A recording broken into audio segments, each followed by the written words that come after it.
Hello mga kamig, sa magandang gabi at dalawang lakaran kaya namin last time.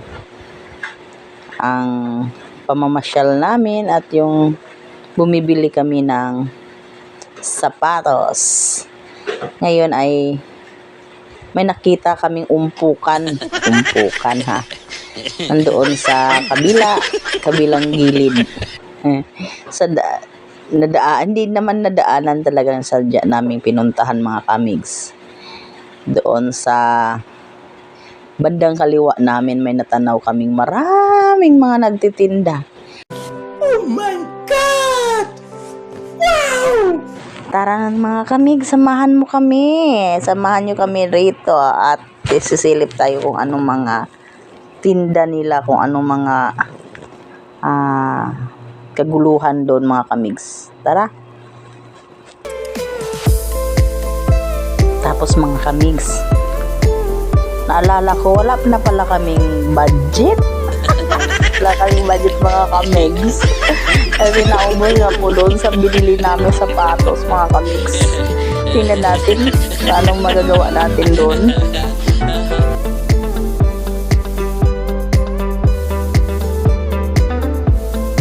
Yan, malapit na tayo mga kamigs. Ito na nga mga kamigs.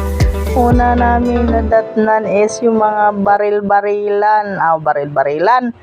Yung mga bulang baril-baril, pwedeng barilin mga kamigs.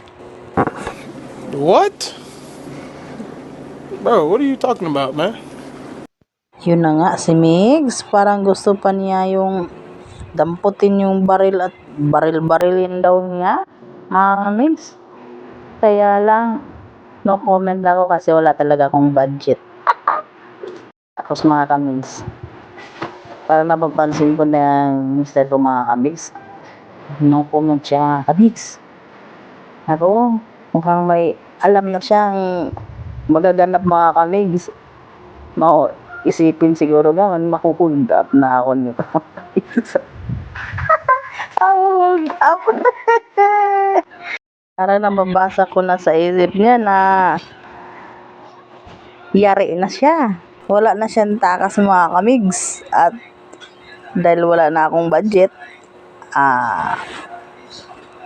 siya na naman daw. Sorry ka na lang, darling.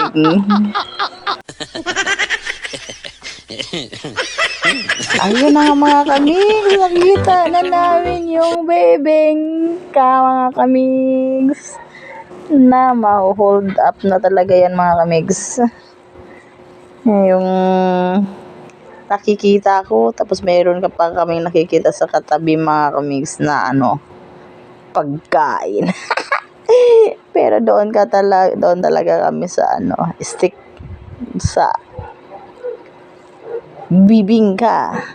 Ayaw kong pumayag ng isa, dalawa mga kamigs. Gusto ko 3 or 4 lang mga kamigs. Kaya sus, na hold up nga talaga. Hindi biro ang price niya mga kamigs. 95 pesos yun.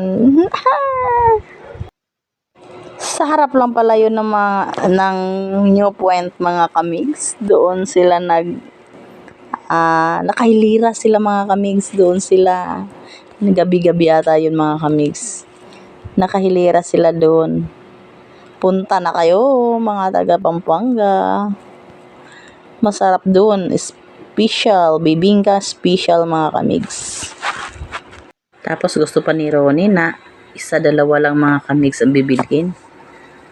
Ay, di man mapapayag ang mga anak kung isa lang, kalahati mga kamigs. Kulang yun. Kaya kailangan ng 3.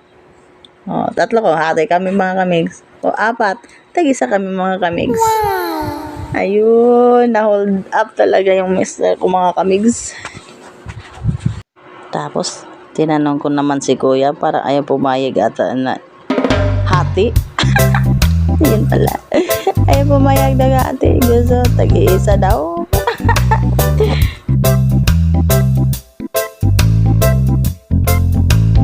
Yun mga kamigs. Tapos hindi nagbayaran na kami sa bibingka. Binili namin mga kamigs at kami ay aalis na dahil na-hold up talaga ang mister ko. Wala na kaming budget kaya dito mo na lang ang mister ko mga kamigs.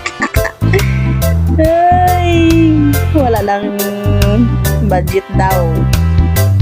Pang grocery na lang. Yun mga kamigs, sa uulitin na pamamasyal namin mga kamigs, at salamat sa pag-watch. Thank you for watching mga kamigs, at don't forget to subscribe, like pang mga kamigs. Bye bye, thank you, magandang gabi.